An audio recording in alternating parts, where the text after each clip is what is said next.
Hello, on continue avec le braid art et les réponses donc aux tags sur les cheveux crépus. Je n'ai pas encore utilisé mon huile de coco, donc je vais le faire maintenant. Donc comme on a des températures qui ne sont ni très fraîches ni très chaudes, donc l'huile, je ne sais pas si vous verrez, est à la fois liquide et à la fois solide. Donc l'huile de coco, c'est un thermomètre naturel pour savoir s'il fait chaud ou s'il fait froid. Quand il fait très froid, l'huile de coco est figée. Quand il fait chaud, elle est liquide. Là, elle est entre les deux, donc il fait bon. Voilà. Oh purée, cette odeur. Donc voilà. Donc là, je vais passer mon huile de coco sur mes cheveux. Donc je n'ai pas hydraté ni nourri pendant ces 2 semaines pour les nattes à l'arrière, ni pendant la semaine passée pour les nattes à l'avant. Donc je vais pas perdre trop de temps, puisque comme je vous dis, j'ai pas beaucoup de place, donc on va essayer d'être précis. Donc réponse 8, enfin question 8 du tag. Beurre végétaux ou huile végétale? Donc comme beurre végétaux, vous avez tout ce qui est beurre d'avocat, beurre de cacao, beurre de karité,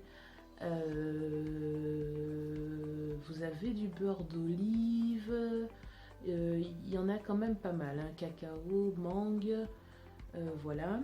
Et en huile végétale, c'est tout ce qui est huile de ricin, huile d'amande douce, huile de coco, huile d'olive, etc. Donc moi je suis les deux, hein. Franchement je n'arrive pas à choisir, même si j'ai une préférence quand même pour l'huile de coco de par son odeur, mais ensuite il faut savoir que l'huile de ricin fait pousser les cheveux, l'huile d'amande douce et d'avocat nourrissent super bien les cheveux. Après, le beurre de karité ne convient pas à tout le monde, déjà à cause de l'odeur qui est pas une odeur très connue ici, donc qui dérange certains. Moi ça me dérange pas, j'aime beaucoup, mes cheveux adorent, mais j'ai une préférence pour l'huile de coco qui remplit son rôle, donc qui nourrit les cheveux et qui en plus sent super bon. Voilà. Donc ensuite, question numéro 9, démêlage pendant ou après le shampoing? Donc moi je fais les deux, hein. Je me démêle les cheveux, je fais même plusieurs fois en fait. Je fais avant le shampoing pour ne pas avoir trop de nœuds pendant le shampoing. Je fais au moment de l'après-shampoing ou du masque, et je redémêle mes cheveux une fois que j'ai fini mon shampoing. Parce que je me suis rendu compte qu'en faisant comme ça, j'allais plus vite. Donc je démêle en 3 fois, donc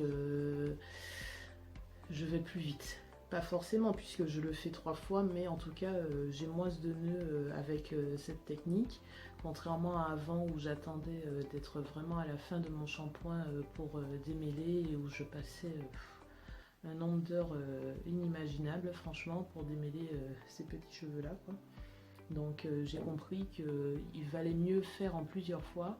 Par exemple après une longue période de coiffure protectrice ou même de puff, parce que je ne pense pas forcément à me faire des coiffures de nuit tout le temps, donc mes cheveux s'en mêlent.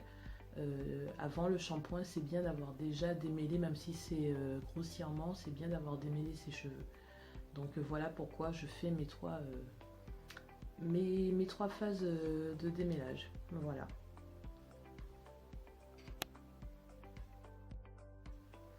Ensuite, 10e question. Est-ce que vous êtes team produit naturel ou team produit peu importe, what the fuck? C'est-à-dire produit avec des cochonneries dedans, sans avoir checké les ingrédients pour savoir si ils étaient bons, ou chimiques, ou pétrochimiques, tout ce que vous voulez. Donc, je suis team peu importe. Pourquoi? J'aimerais en fait acheter que des produits naturels, des produits sans ingrédients pourris, sauf que vous remarquerez que la grande disponibilité de produits pour les cheveux crépus est assez récente. Donc pendant longtemps on a fait avec des produits on va dire dégueulasses. Donc on s'est plus ou moins habitué. Moi en tout cas je me suis habituée à utiliser des produits, que ça soit des bons quand je tombe dessus ou des produits plus dégueux. Donc quand j'arrive à trouver des produits très bons, je les prends, mais sinon si je tombe que sur des produits dégueux, surtout tout ce qui concerne les gels, tout ce qui est crème de définition et tout ça, c'est souvent dans ces produits là en fait qu'il y a des ingrédients pas terribles. Le problème c'est que à part faire soi-même ces produits, c'est un peu compliqué, donc j'achète quand même. Voilà. Ensuite, 11e question. Team 100% cheveux naturels ou team cheveux naturels plus tissage, plus rajout ou plus perruque. Donc moi je suis team 100% cheveux naturels. J'ai testé 2 fois les rajouts, c'était il y a quand même 8 ans, parce que voilà, j'ai voulu tester au moins une fois pour voir.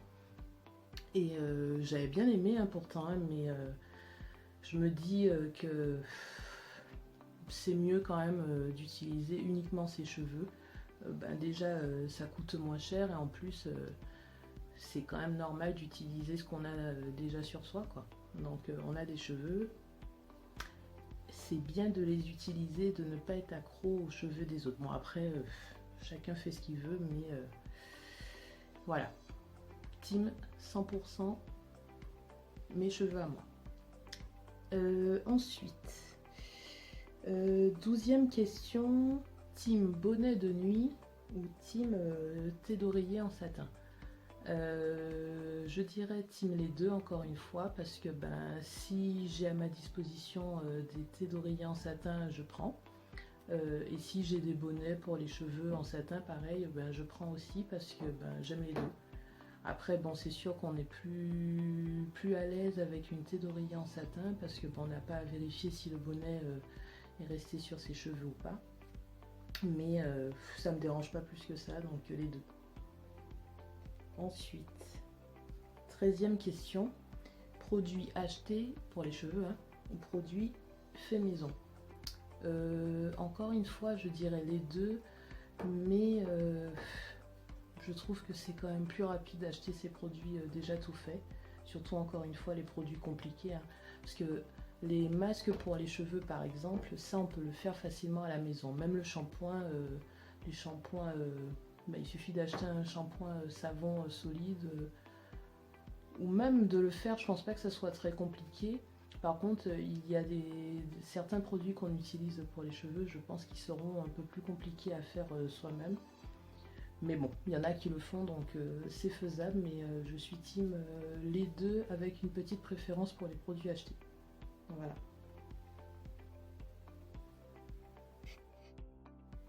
Donc on continue avec la question du tag, donc numéro 14. Est-ce que je suis plus, ou vous êtes plus, coiffeur pour vos cheveux, ou faire ses coiffures soi-même à la maison? Donc j'aime beaucoup les coiffeurs, même si je n'ai pas testé beaucoup de coiffeurs pour cheveux crépus ici sur Bordeaux. Mais je préfère quand même m'occuper moi-même de mes cheveux, parce que je connais mes cheveux, je sais les démêler, je sais les coiffer, et pour ce qui concerne le démêlage des cheveux, franchement je trouve que, en tout cas pour mes cheveux, je me débrouille mieux que le coiffeur. Donc voilà. Et comme je ne fais pas de coiffure compliquée, de lissage, de tresses ou nattes couchées et tout, donc je préfère les faire chez moi. Après, tout ce qui est brushing, lissage, comme je vous ai dit, tresses ou nattes couchées, là, coiffeur. Voilà.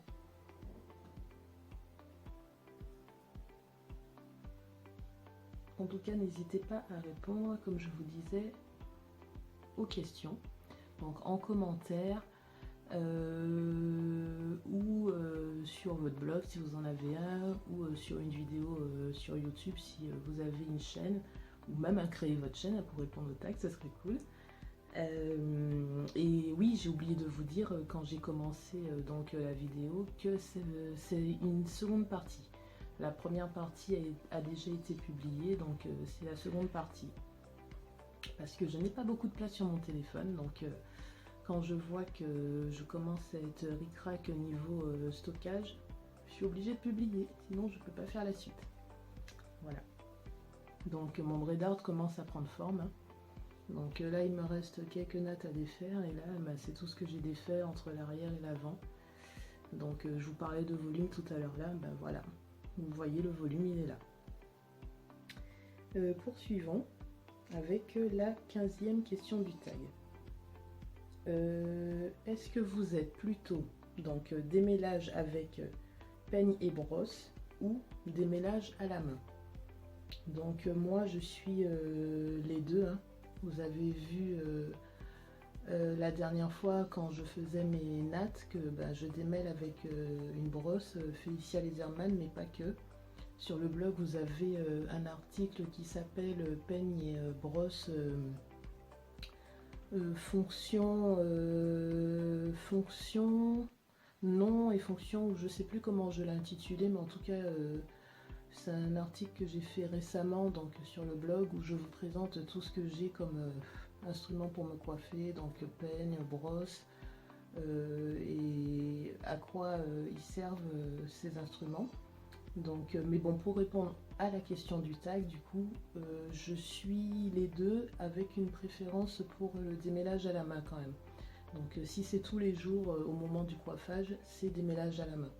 Après, si c'est après le shampoing ou juste avant de faire une coiffure, c'est avec la brosse et un peigne à dents larges. Voilà. Ensuite, question numéro 16. Beurre de karité ou huile de coco.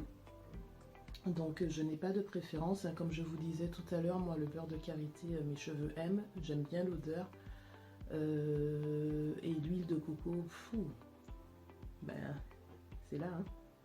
Franchement j'adore l'odeur et après je ne dirais pas que l'huile de coco me va mieux que le beurre de karité, hein, c'est pareil, donc non, pas de préférence, j'aime les deux. Donc n'hésitez pas vous aussi à me donner votre avis. Bon, j'ai un peu avancé hors caméra sur deux tresses parce que deux nattes pardon, parce que ben là ça va être un peu trop long, donc voilà, j'ai avancé. Donc on était à la question 17. La question 17 c'est est-ce que vous êtes plus coiffure protectrice ou coiffure libre? Donc en sachant qu'une coiffure protectrice, ce que j'avais, hein, c'est des nattes ou des tresses ou des vanilles ou des finger curls, et une coiffure libre, c'est quand vous faites pas de coiffure à brin quoi. Donc c'est un afro, c'est un puff, c'est un bun, voilà. Donc moi je suis les deux, hein.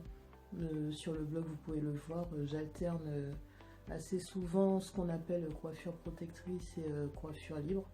Parce que il y a des gens qui passent leur vie en coiffure protectrice. Je me dis mais à quoi ça sert d'avoir des cheveux si vous n'en profitez pas quoi. Si vous ne variez pas les coiffures, si vous les montrez pas, et puis je sais pas, c'est montrer de l'amour pour ses cheveux que de quand on a les cheveux crépus, de porter son afro fièrement et de varier, faire tout un tas de coiffures, voilà. Ensuite, la 18e question. Est-ce que vous avez une seule texture sur votre chevelure, pardon, ou est-ce que vous en avez plusieurs? Donc, je l'ai déjà dit la dernière fois, mais moi j'en ai plusieurs, donc j'en ai 3. Pour connaître toutes les différentes textures qui existent sur les cheveux, je vous invite encore une fois à aller sur le blog, hein, sur l'article classification des cheveux. Donc la dernière fois je vous ai dit que ça s'appelait classification des cheveux crépus, mais non, c'est classification des cheveux puisque dedans vous avez une explication pour les différents types de cheveux qui existent, qu'ils soient lisses, qu'ils soient frisés, qu'ils soient crépus, ondulés, tout ça. Donc moi je suis donc crépus, et dans la catégorie crépus, parfois vous avez 3 différentes textures ou 4, ça dépend de l'auteur de la classification, donc A, B, C, et parfois vous avez la classification 4D. Donc les deux types de classification existent, donc A, B, C et A, B, C, D. Voilà. Donc moi, d'après ce que j'ai pu voir dans ces différentes classifications, j'estime que je suis trois différentes textures, donc 4A, 4B et 4C, les trois. Donc c'est pour ça que parfois je vais avoir les cheveux avec les petites ondulations là, donc ça c'est plus le type 4A, 4B.